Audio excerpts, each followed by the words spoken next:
Hey, folks, Zach Ostrom here, IU Insider, Indianapolis Star. Mind your banners, the last Mind Your Banners of the 2025, now 2026 IU football season before the last game. Mike, it's literally the last one we could do, right? We could not push this any further than we have. We could have done it before the game at the stadium tomorrow. We'll be there. Well, but generally, I guess we could have gone breakfast tomorrow at Hard Rock Stadium. Breakfast.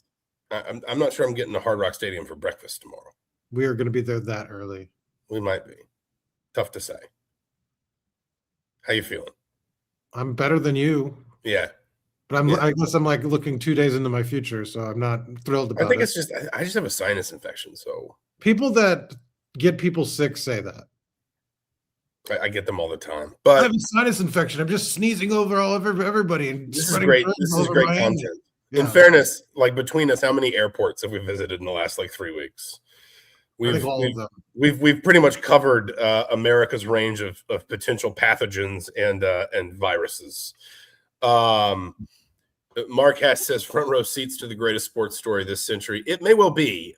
Indiana plays Miami on Monday night, as Mike mentioned, at Hard Rock Stadium in Miami Gardens. You can't see it from here. You can't see much of anything from my room right now because it is pouring rain in downtown Miami. It's going to clear up by tomorrow, but it will be a fair bit colder. I think they're talking about wind chills. Dare we say it, as low as 27 degrees. Mike, are you? Did you pack your coat? I brought a hooded sweatshirt. That's all I. So my wife works at Indiana, and they sent out, the Indiana's, I think it's like their risk management team or somebody sends out like a weather, updates just kind of like weekly. And they sent out one this week pointing out that it was going to be a little bit colder than normal for game day. And that apparently, and I've heard this before, and I've been told to be on lookout for it, if it goes below freezing, iguanas start falling out of trees in Miami. Yeah, because it is too cold for them to sit upright. And the thing, the email basically said, don't touch them, leave them alone. They're not dead. They're fine. They just need to warm back up again. How many trees have you walked under on this trip? Zero? That's the issue, is she keeps asking me to look for this phenomenon. Number one, it hasn't been cold enough. Number two, haven't seen a ton of trees and even fewer iguanas. Now, maybe things will be different out in Miami Gardens. Is this just a podcast about weather and wildlife? Are we going to get to any football-related issues? Well, I did promise her if anyone got hit by falling iguanas during the game, I would let her know. So that's the first. That's the first key in the Hard Rock Stadium. That's the first key matchup we're looking for here. Is anyone affected by falling reptiles? Indiana, the hay is in the barn, at least from a media perspective. Mario Cristobal and Curt Cignetti conducted what for Cignetti will be the third and final pregame next to the trophy and a helmet press conference this morning here at the JW Marriott Marquis in downtown Miami. Mike, listen, we'll talk about storylines, we'll talk about matchups and things. Let's just start with sort of the scene. We kind of beat Indiana fans down here. I've noticed a lot more of them in like the last 24 hours, maybe than the first 24 to 36 I was here. Even just down in the lobby of the hotel a little while ago, there were quite a few IU fans there. I don't think Indiana, I think we can all recognize why Indiana's not going to get the lopsided sort of stadium advantage that it got in LA and in Atlanta. But I think we would both be surprised if there isn't a substantial amount of cream and crimson in the stadium on Monday night. Yeah, I think people got to probably temper their expectations because, we had 80 and then 90. Like, it's not going up. There's a base of corporate tickets that are sold that's somewhere around, I think 12,000 or something like that. And then obviously the ticket prices, I think, were clearly a barrier of entry. They went down, they touched under 3,000 sort of late week, but now I think I think the suggestion was when Miami officially released its allotment, and so there was kind of a brief surge of fresh tickets on the market, and now there's nothing under 3,700. So I do think that's gonna between that and then travel, obviously I mean, those are costs. I mean, you can't get here less than to 10 grand for a lot of people, I mean, which is wild. So, I still think that it will be probably closer to even than than one might expect for a home game, in a team's home stadium. But it's not going to be, because the players all talked about how the last 2 games have been home games, and that's not what this is going to be. But for either team, like, it won't be a home game for Miami either. And you're on mute because you were sneezing, and so there you go. S. Indiana says over 50%. Do we think it's over 50%? I don't think so. No, I think it'll be split, and like there'll be just a large group of fans that are maybe neither, that are just rooting for a good game. Yeah, I think the question will be a little bit. I mean, I know that there were some Indiana fans coming up with, creative ways around certain ticketing policies, and I think a few people figured out how to get into the Miami allotment and things. The question will be, you what?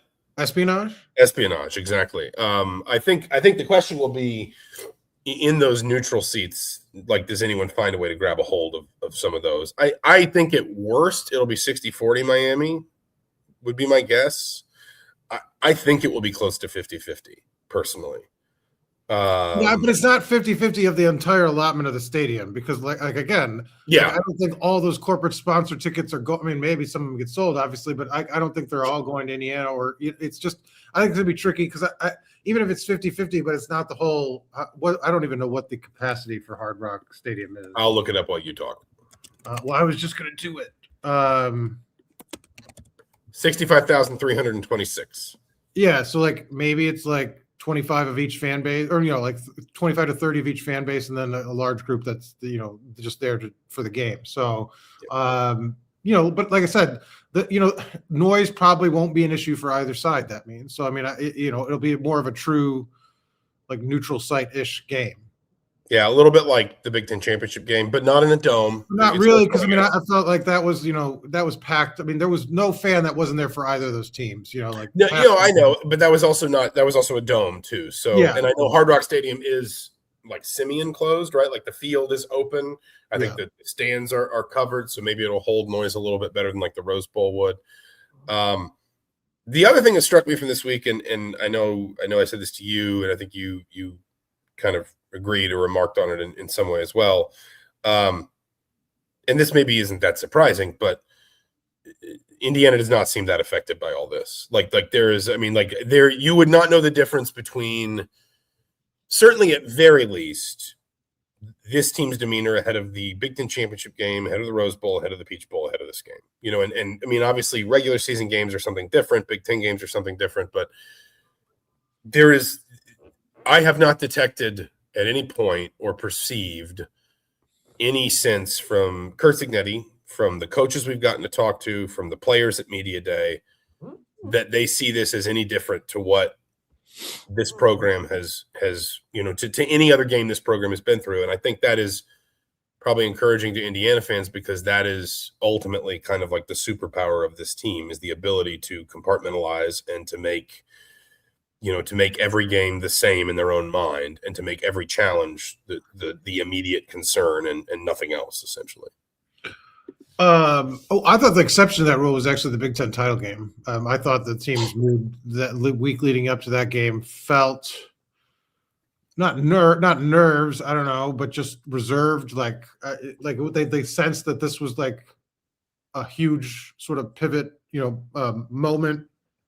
And the stakes, not that the stakes aren't high with each college football playoff game, but like that it would be the jumping off point for maybe like what has transpired, right? Like if you win that, you get the number 1 seed, you get a Big Ten title that the program hasn't had in decades. And so like, to me, that felt like if you were going to pick an outlier, that was the one. And then like, since then, it kind of kicked off with the Heisman, where it was just like, we can not breathe easy, but just like, I don't know, compartmentalize find the joy in the moment and still sort of get to work. And they've sort of done that each week. And Curt Cignetti's talked about how repetition sort of helps with that they've had this experience, basically 3 times in a row, kind of very similar setup with different breaks in between, but like the media responsibilities, the practice away from Indiana.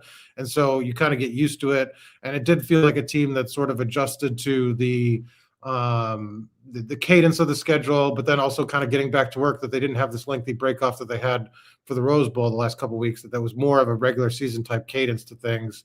And so, like you said, it didn't feel like they were uptight or anything, but I didn't get the sense, just walking around Miami's media day, that they felt that either. But, I think they're ready, and there's something to be said for, like, now this is it, right? The end is here. So, like, I mean, there is something to, I think, that part of it.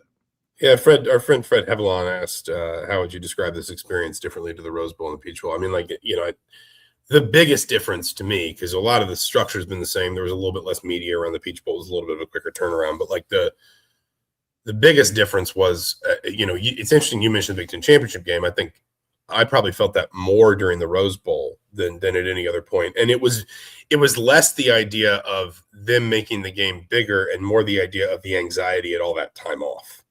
I thought that was completely projected onto the team by other people. Like, I thought that was projected onto. I thought that was projected onto the game by Curt Cignetti. He was very annoyed. He was talking about how travel was affecting practice schedules. No, because yes. No. I'm sorry, you were wrong about this. He did not say travel affected. He said he said it was in the idea of these games, bowl games and playoff games. Practice on sites are never good. It had nothing to do with the layoff.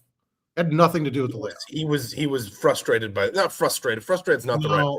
It was the idea that, yes, it's on site. You're frustrated by the on site nature of they were anxious after the layoff to get back into a rhythm. I think there was a decided difference to the Peach Bowl and to this game, to your point earlier, because it felt much more natural, because there was less layoff, there was less stuff between, there was less time. By saying he gave them the time off. Yeah, like he could have not done that, and so, like, I don't think that I'm, like I said, I think the anxiety about, like, every team did lose as a higher seed with the bye, but, like, that was all sort of like, is every team going to fall to it? And, like, Indiana said, no, it doesn't matter. We're not bothered by it. Like, I just thought that was not a thing that was on display. Yeah, I disagree. But I think but I do agree that these last two have been, there. I mean, Cignetti even said something at the Tarmac arrival Friday night where he said, like, we're getting ready to play on Saturday. And he's like, well, I guess it's Monday, but, like, in our minds, it's Saturday because and Cristobal has said something similar as well, to your point about Miami. It's not like Miami is walking around, like on a tightrope and Indiana's all loose. That's, Cristobal has said something similar, that it's sort of, and I think Miami's maybe even had the advantage of they've been using their own facilities. They've obviously, like, I assume at some point they displaced to a hotel, but, like, they have not. A lot of this has remained familiar to them. I believe they are even getting to keep their home locker room on Monday night. I believe I heard that at Media Day Saturday, that you're going to use their home locker room rather than, presumably if Miami were not in this game, presumably Indiana would get the home locker room, unless there are multiple, because maybe the Indiana would get the Dolphins locker room. I don't know. The Dolphins certainly aren't using it right now. Yeah, because they use auxiliary locker rooms for a lot of these.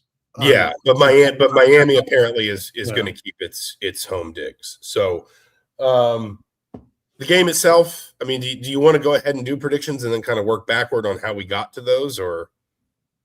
I mean, it's up to you. All right. Well, give me your prediction then. I believe it was 38-17 Indiana.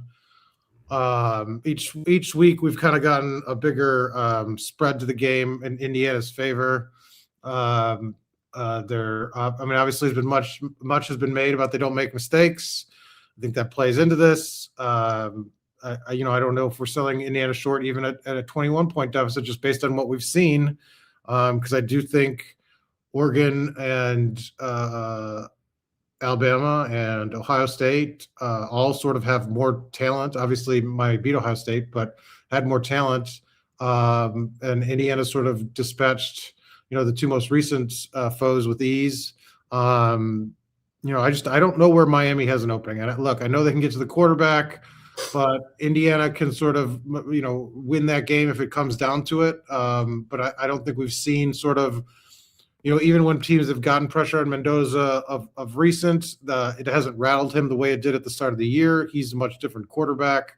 And Curt Cignetti's talked about sort of his evolution, especially in the last, like, 6 to 8 weeks, in terms of, just having developed and taken to the system and learned everything. I think he's remarked since the Heisman, and Mike Shanahan did too, just about his growth. And so, I just don't see an opening for Miami, basically. And I think Indiana has shown throughout the season what kind of team it is, and I think we see it again, and they finish the job. So Hoosier Dave asked quickly, what conference is the ref crew from? I believe it's the Big 12, if I'm not mistaken. I believe there's a Big 12 crew on this game.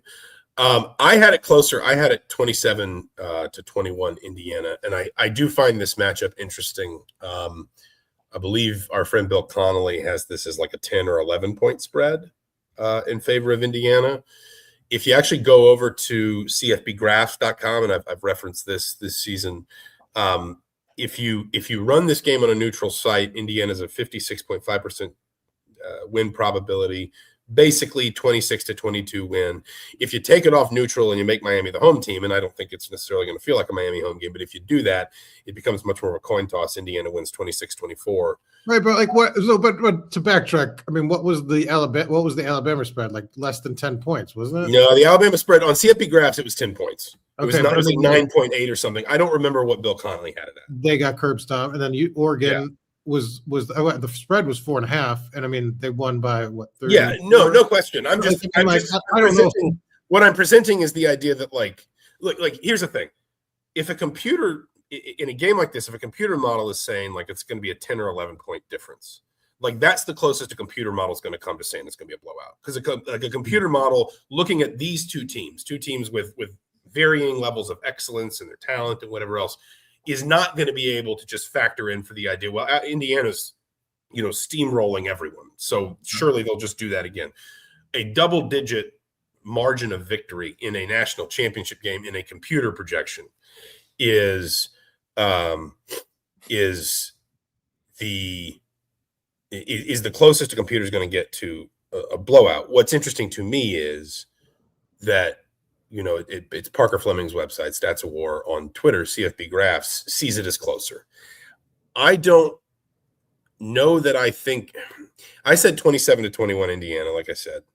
I think Miami has a narrow but defined path to victory, and it's on both sides of the offense. It's both sides of the line of scrimmage.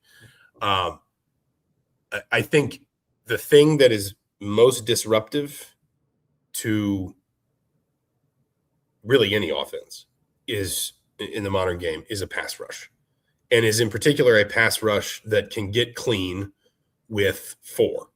And this now, there's some questions about health and things like that, and that could obviously, factor in. Mario Cristobal has said everybody's healthy, everybody's fine. But if they are healthy or healthy enough, you go back and watch some of that Ohio State tape. I mean, they were, Ruben Bain kind of leads the way, but Musador's in there. I think Moten is his name. The defensive tackle's in there. They can get pressure with four. And then on the other side of the ball, I think Miami's offensive line, I don't think it's particularly mobile. It's very, very big. It's not one that's going to necessarily control the edges as well. Even against maybe, I know Mikael Kamara's been banged up and Daniel Ndukwe is young. But if you look at Miami, they take incredibly tight splits between their offensive linemen. And I think one of the two times, and it's, we're playing on really small sample sizes here. One of the two times I have seen this defense lose a game in the last 2 years, which is a pretty remarkable thing to say out loud. It has been because they could not win the battle at the line of scrimmage, and they could not get an opponent behind the chains. And I think, if Miami, it will need like a best effort kind of situation. But if Miami's offensive line can just kind of, with those tight splits and those big bodies, just join hands and lean downhill, and Mark Fletcher can keep that offense ahead of the chains, then I think you can create some opportunities for players like Malachi Toney. If you can't, Carson Beck's arm strength's not great.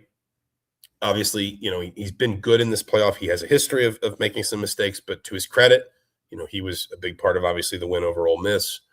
I don't think Miami's going to win.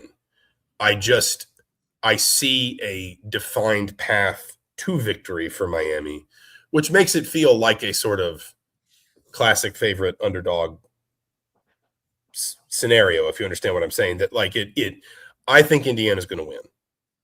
And I wouldn't be at all surprised if Indiana wins in something of the manner of what you're talking about here.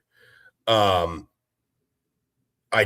can see, basically like one reasonable outcome based on the way Miami has played in this playoff, based on the personnel they have, and making admittedly some assumptions about how healthy they are and about a sloppier team out executing a sharper one, which doesn't happen often, but does happen in college football. I think Indiana wins, but I'm just picking it closer based on the fact that I think the margin might be a little tighter here than a lot of people are saying. Yeah, I mean, to your point about mistakes, Miami averages 7 penalties a game. Indiana averages about half that. I think the turnover margin is not as ugly. Miami's turnover margin's decent, but obviously Indiana is plus 21 on the year. Miami only plus 11. Miami had no penalties against Ohio State and then 10 penalties against Ole Miss. So like it is the duality. Like if Miami commits 10 penalties, like you can't see a way forward. And I mean, like they have to play a clean game, and I think Indiana still would have to make mistakes, a turnover or two, to kind of do what you're talking about. But if the field's a little slick after a lot of rain today and your pass rush is coming for you, Indiana did put the ball on the ground twice in that Oregon game. They recovered both fumbles, but they did put the ball on the ground twice. Yeah, but one was the game was over. I mean, they put that. Sure, I'm just pointing out. Like that's absurd. But I think like to your point, like teams. I mean, teams that have actually kind of stressed.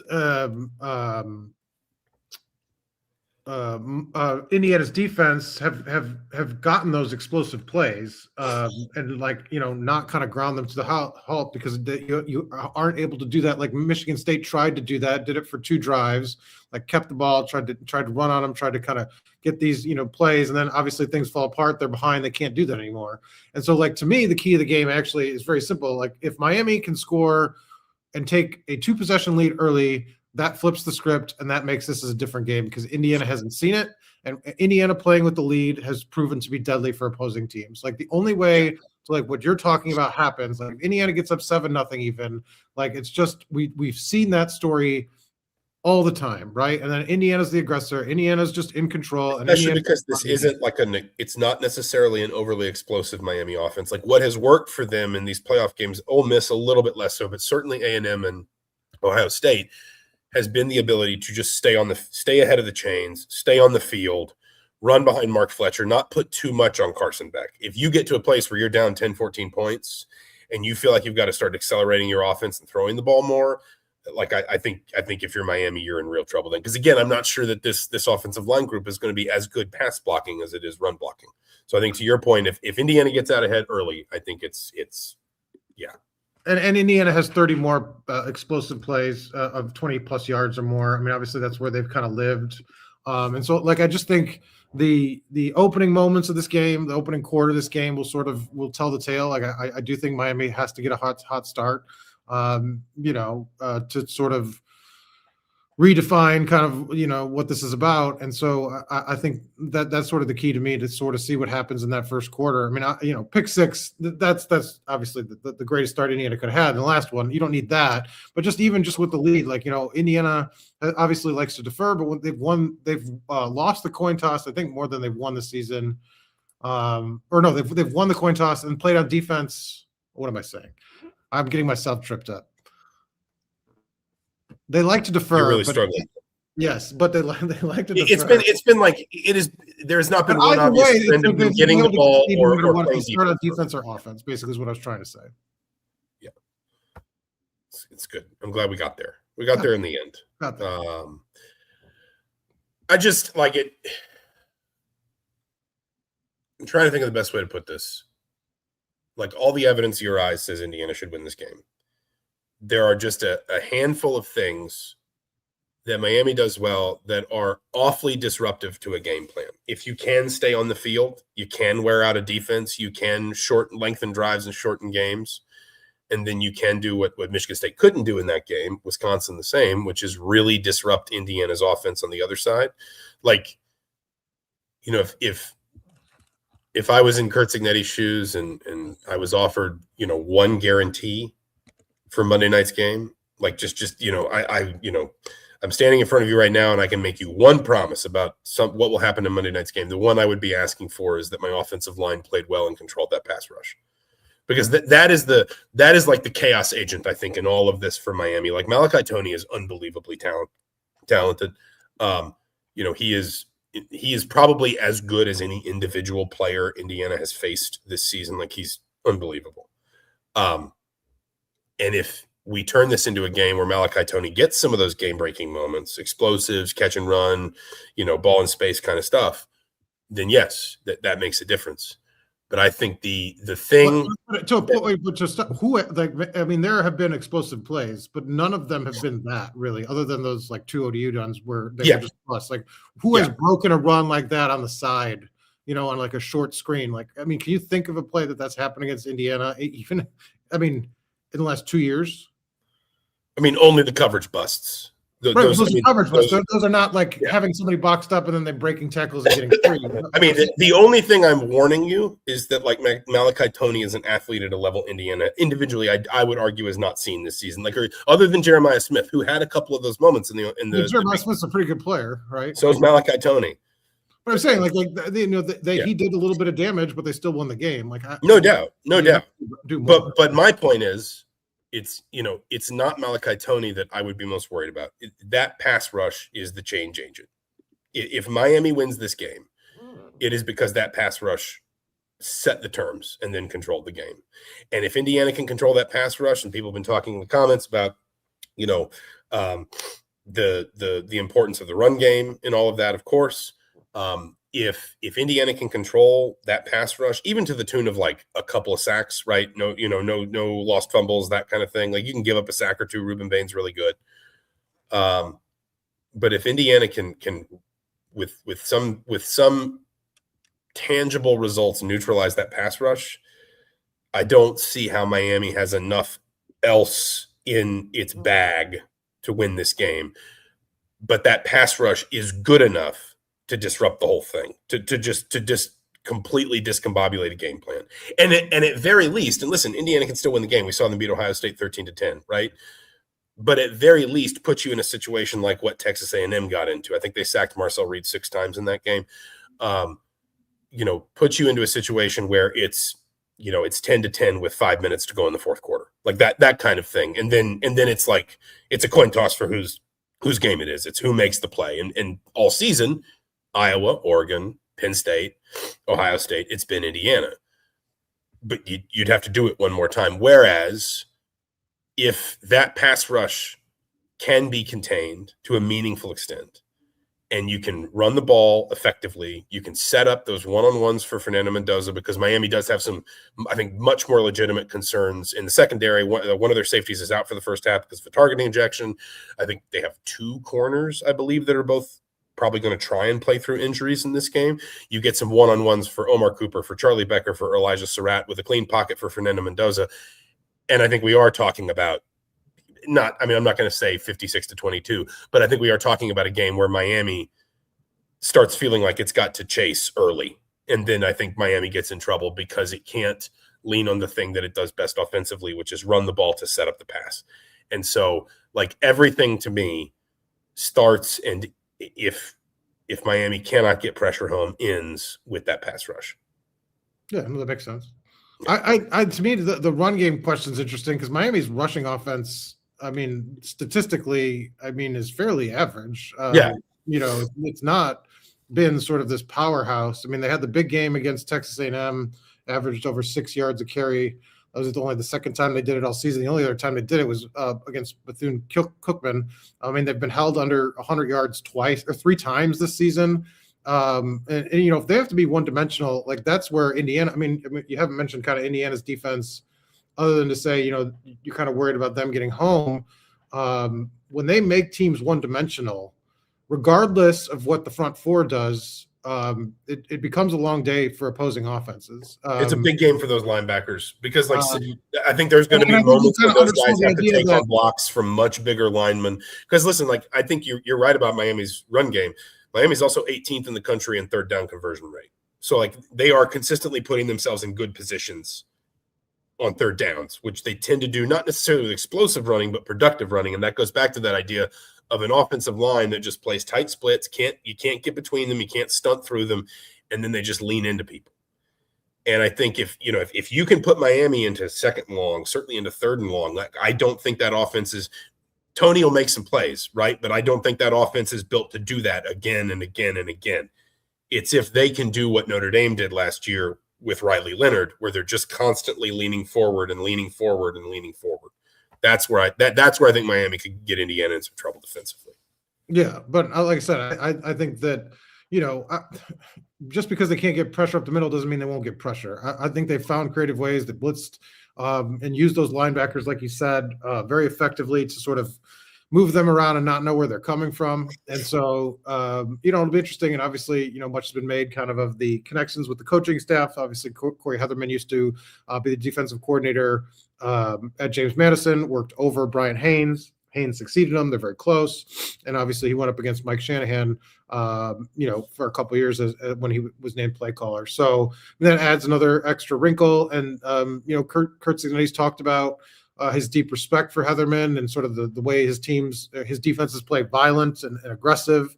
And so obviously that sort of adds another piece to it, to your point, especially up kind of in the trenches, those battles. I mean, I think that's what it sounds like they're prepared for, and that they know this kind of one of the keys to the game as well, based on kind of what everybody's talked about this week. It does also and I think we both, try not to play into like conference specific tropes. But it is worth saying, like, this is probably an area where playing a Big Ten schedule does Indiana some good. Like they have seen teams that try to do what Miami's going to try and do offensively. Like, and not that there aren't any teams like that in the ACC, but you're also going to see some teams in the ACC that try to gimmick things up a little bit that don't necessarily have the athletes or the size. Well, I mean, I guess the comparison would be like this. Miami probably wants to turn this game into the Iowa game. And like that's, I think it probably wants to turn this game into the game it played against Ohio State, frankly, in the college. Well, I mean, I think they were very similar, but like, yeah, I mean, like but Indiana has played those games and come out on top. Right, exactly. And Indiana has seen a lot of teams that have tried to be more physical with Indiana, and Indiana's kind of met that challenge, pretty consistently. From a health perspective, Indiana certainly, there kind of remain these lingering questions about Brendan Franke. I think at this point, like, if we see him out there, we'll know. Otherwise, I just would assume he's not.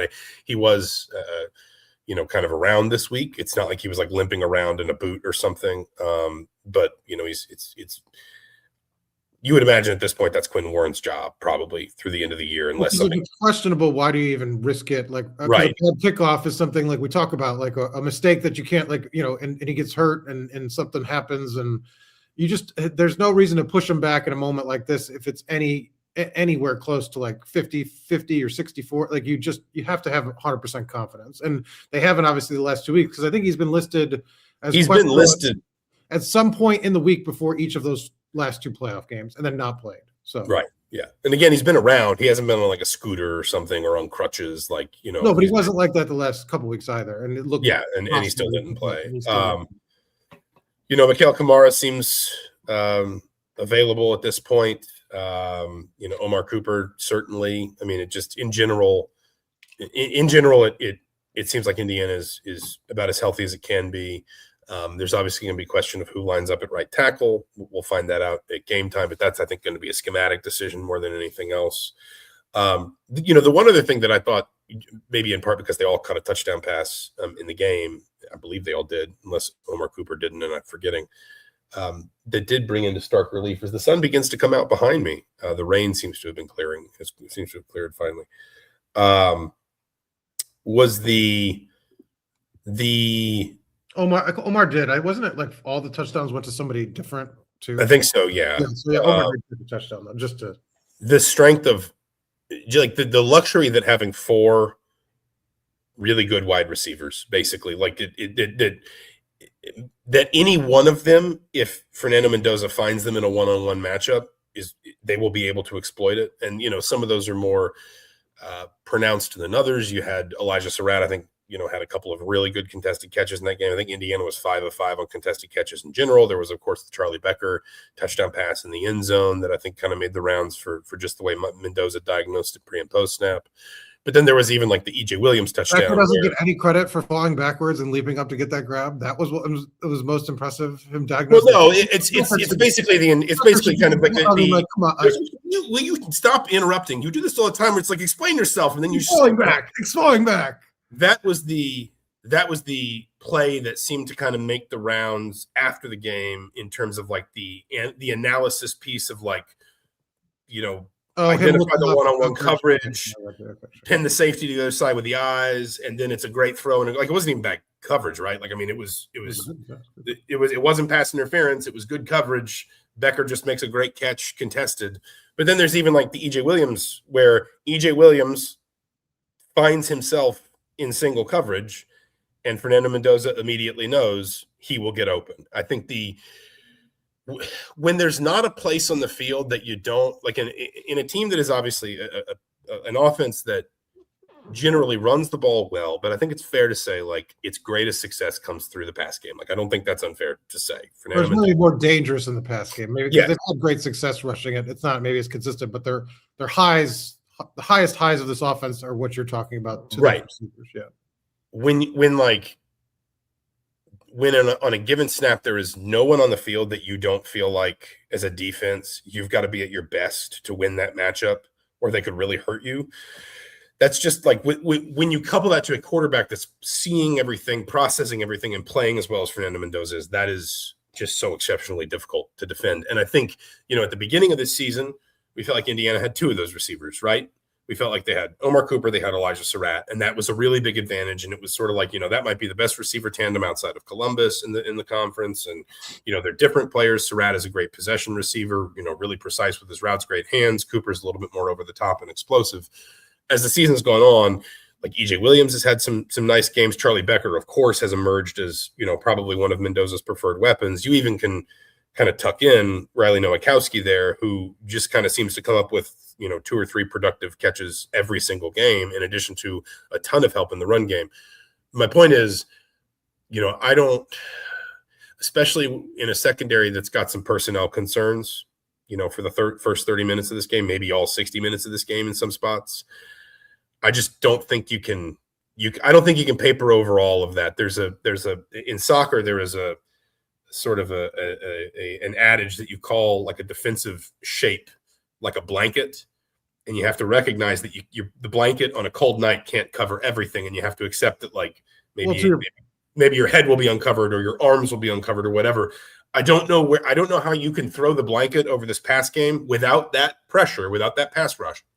I don't know how you can throw the blanket over this pass game and not leave something uncovered. Well, basically. To your point, I've actually talked to I think Shanahan and Chandler Whitmer about this very topic, because Becker, they kind of view it as Becker's emergence has put just added stress on teams, because it now has been kind of a lot. He's getting a lot of playing time, aside Omar and Elijah. In a way, EJ has been solid, and I don't think there's any question, and he can have those breakout moments. He's obviously got the NFL size.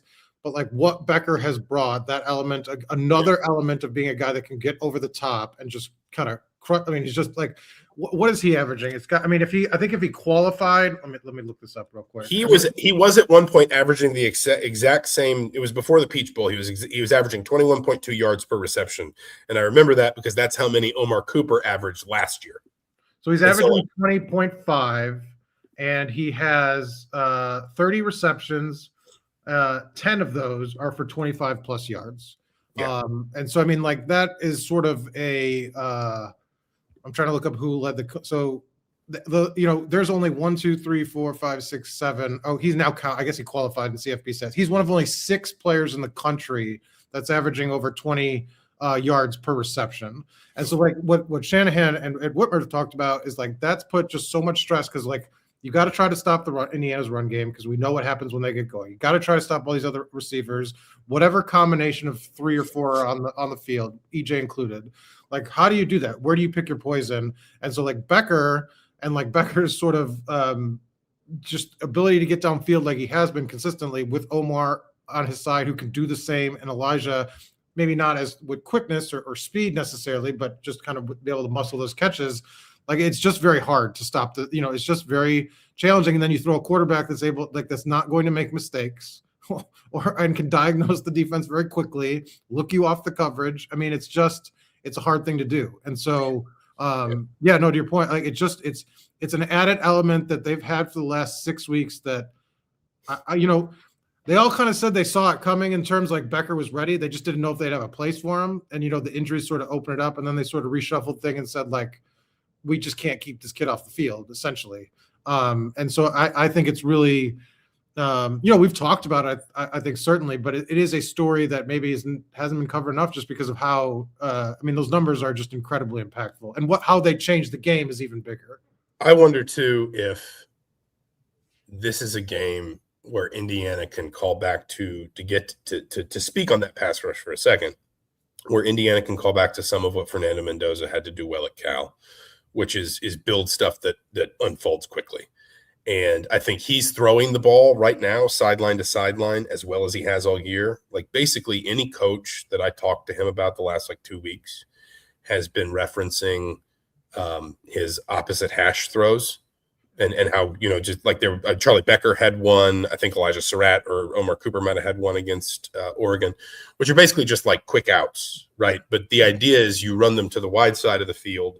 Most quarterbacks don't have the arm strength to get them from one hash across the other hash to the other sideline before a defensive back jumps underneath a route, if you understand what I'm saying.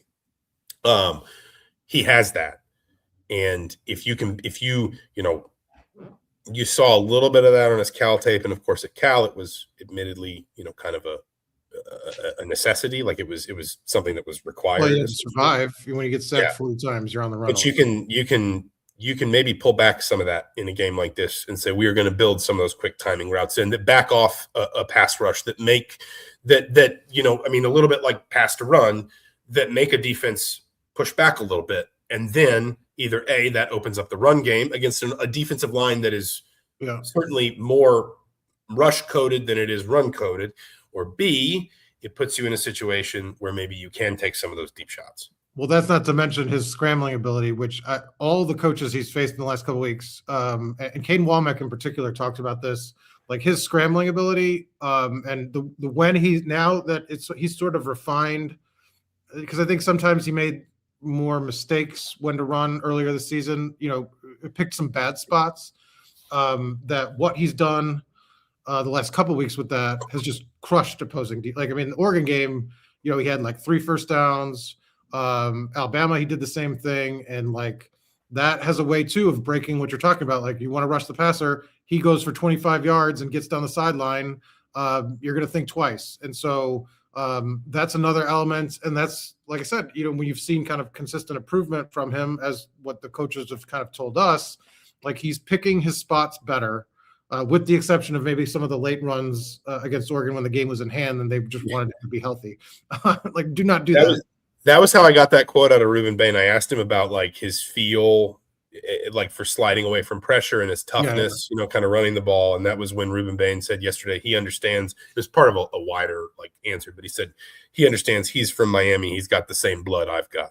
So that blood, the scrambling, but it could impact what you're talking about in terms of the Miami sort of trying to tee off and being reluctant to sort of go all in, because if you get, 2 explosive plays like that, it's another thing that just sort of changes. And we've seen it. We've seen it the last 2 games.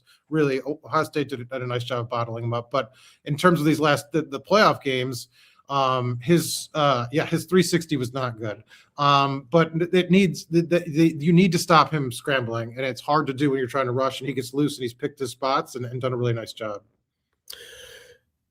I guess the last thing, just to wrap up here, is just the perspective on this. I've lent mine a lot in terms of the historical, as we've gone on through here, the historical sort of perspective of this program. But I'm just curious for yours. Essentially, just you've been around a lot of football teams. You've been around a lot of college football, some pro football, some NFL teams. What it's been like to watch and to chronicle, sort of this season unfolding and this team unfolding. Basically, that we talk about like the different evolutions of Fernando Mendoza, of Charlie Becker, whatever else. I'll give you the stage here in a second. Then I have to go get some tissues because my nose is just absolutely flushing. But just from your perspective, basically what it's been like, even independent of the context of Indiana football and what it was and what it's become, just what it's been like. We both thought this team would be good. Neither of us thought this team would be this good. What it's been like to watch this team kind of evolve and this season unfold. Yeah, I mean, it's a good question, and I think the historical comparisons sort of have bubbled up. I mean, I know Omar Cooper got a junior, for anybody that didn't see it, got asked if this team would beat the LSU team from 2019, obviously Joe Burrow and company, and he said that they would. I think if Indiana were to win, I think those conversations will sort of take off in terms of like what's Indiana's place in sort of the pantheon of college football. In terms of what they've accomplished, I certainly think it belongs up there. Watching it all unfold, I don't have as much sort of perspective as Zach does in terms of watching Indiana and what they've kind of accomplished. Obviously, from having kind of been, really bad for a very extended period of time to what this is now. But I mean, I'm just amazed, and I think it's. Curt Cignetti just keeps getting these same questions and over and over, because I think that's what people want to know. It's like, how did you do this? Because there's no sort of precedent for this. There's no sort of comparison to what he's done in the short turnaround time. And I know he's sort of said that this wouldn't have been possible in the non-portal area, but we wouldn't have been able to do that. But what he still accomplished to evaluate the talent the way he did, to get quarterbacks to excel right off the way in the transfer portal, where bringing all this new talent, you've seen very few programs sort of break out in the path. I mean, you've seen them have success, and you've seen sort of, Vanderbilt, obviously sort of parallel kind of story, but nothing to this height and nothing to this like 2-year span. I mean, if they win tomorrow, right?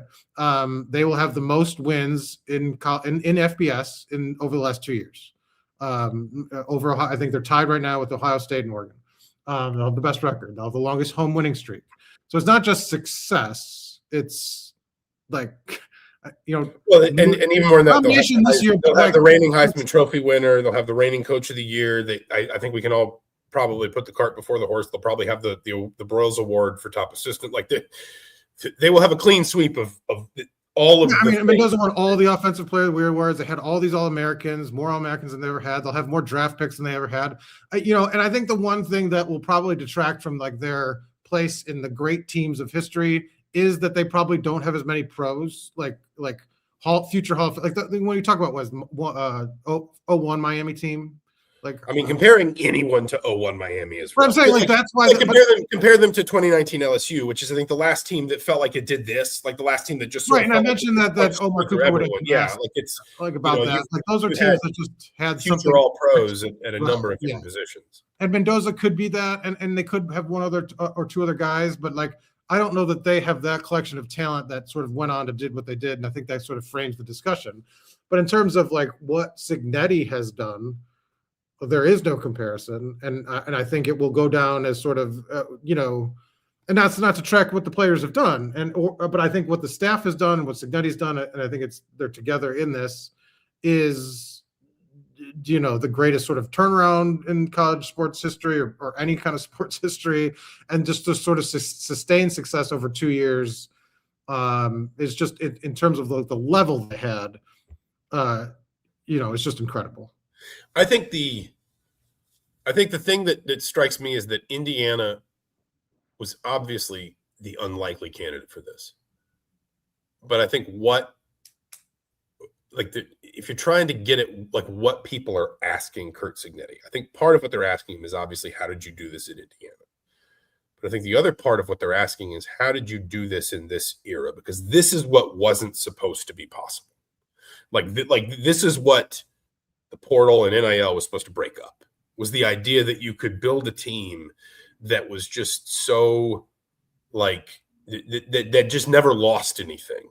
And but isn't it, they haven't necessarily like obviously because like it was supposed to sort of equal the playing field where you could leap up but not but necessarily. you weren't supposed to be able to be fights, 15, right? 16 and 0. And with the idea, and listen, it's not like Indiana's depth has been tested all over the place, but like the edge is a good example. They've lost really their two most productive edges this year. And the guy they plugged in that was essentially their number 3 at the beginning of the season, it's not quite that simple, but in a sense, had like a sack and 2 forced fumbles against Oregon. Like 2 sacks, a forced fumble, and a block kick.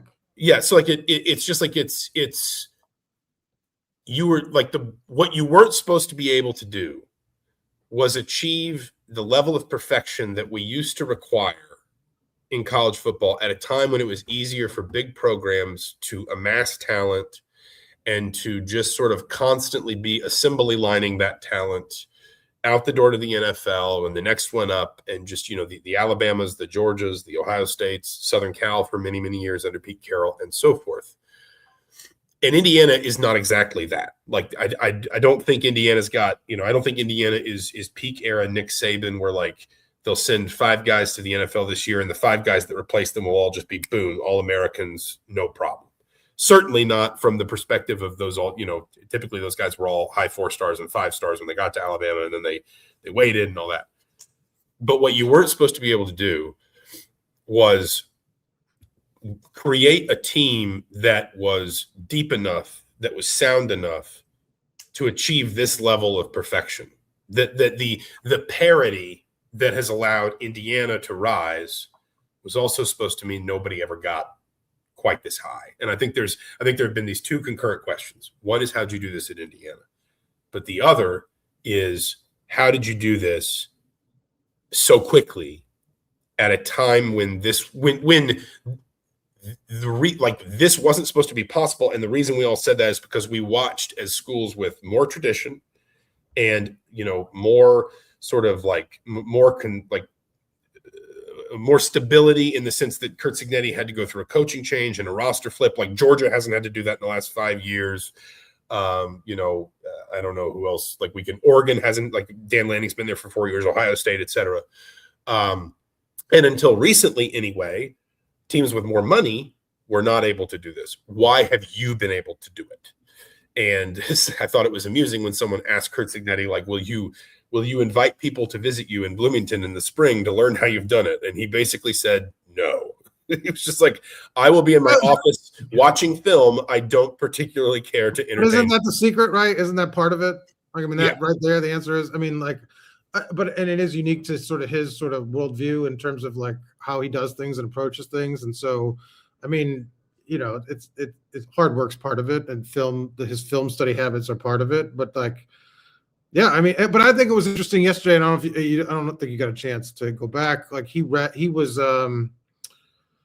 they had the media day and he spoke for an hour, so they released transcripts. I was kind of bouncing around the room, but I went back to what he said, and he even said not just, he had talked about before that this wouldn't be possible without the transfer portal, obviously, but he said now this might not be possible even if the same thing happens. He takes the job today. He's coming from James Madison.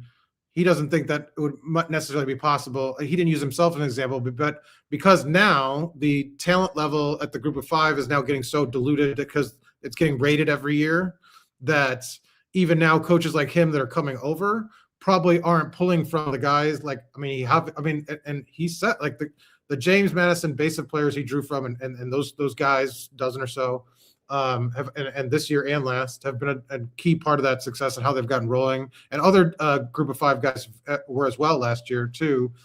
Old Dominion obviously played a factor in their secondary, but like that's not even necessarily the way it would work for a guy that's doing it now, right? Because like those, that's following his same path. So it's just it might have been the perfect moment for it, and it might not be something we ever see again. This is a Durham Bulls hat, just so everyone's aware. I've seen some Broncos chat in the side chat here. This is a Durham Bulls hat. Don't think you will only hurt the ball club. He's Mike Neislick. I'm Zach Osterman. Thank you all so much. We will certainly effort to do one of these. We didn't get one after the Peach Bowl. We'll see. We will find time to do one after the game. It might be Tuesday morning after, potentially if Indiana wins the Champions press conference, or if Indiana loses, just at some point Tuesday morning. We're both flying back. But Those are very late nights, and we still have some deadlines for a game like this to get certain things in. But thank you all so much for joining us. It has been, genuinely lovely to sort of build this community and to see so many, familiar faces in the chat every week, and to create some running jokes that I know Mike and I have encountered with fans along the way. No, I will not be picking Mike up from Miami. In this case, it's because I don't have a car, but I still wouldn't do it out of principle. But Mike, any last words before the last game, what we know will be the last game of the season? No, it's been fun. Like you said, I mean, we've seen people out at every stop. We've Miami, California, Atlanta. People have come up to us and kind of greeted us and had fun. And so we're glad you're kind of enjoying it. We're glad you kind of been reading along with all the coverage, because it would suck to write it in a vacuum. But we really appreciate everybody, whether you've listened to the podcast, follow us on social media, or read the stuff. We're really appreciative of it. He's Mike Neislick. I'm Zach Osterman. This has been the last Mind Your Banners before the last game of the 2025-2026 college football season. Indiana, Miami, in Miami Gardens, Hard Rock Stadium, Monday night kickoff. I think technically set for 7:30. I think 7:50 is when it's actually going to. We're actually expecting to see toe meet leather. Indiana, 15-0, number 1 in the country, attempting to defeat number 10 Miami and win its first ever national championship in football. Alternate predictions if there's weather involved? No alternate predictions. Iguanas, raining iguanas. Iguanas falling from hit by an iguana, your prediction changes by 10 points. I didn't click that button on CFB stats. Or CFB graphs. I'll see what the iguana metric is. Maybe we'll do an emergency podcast in the morning. That'd be good. Thank you all so much for joining us. This has been Mind Your Banners for January 28th, 2026. We will talk to you soon.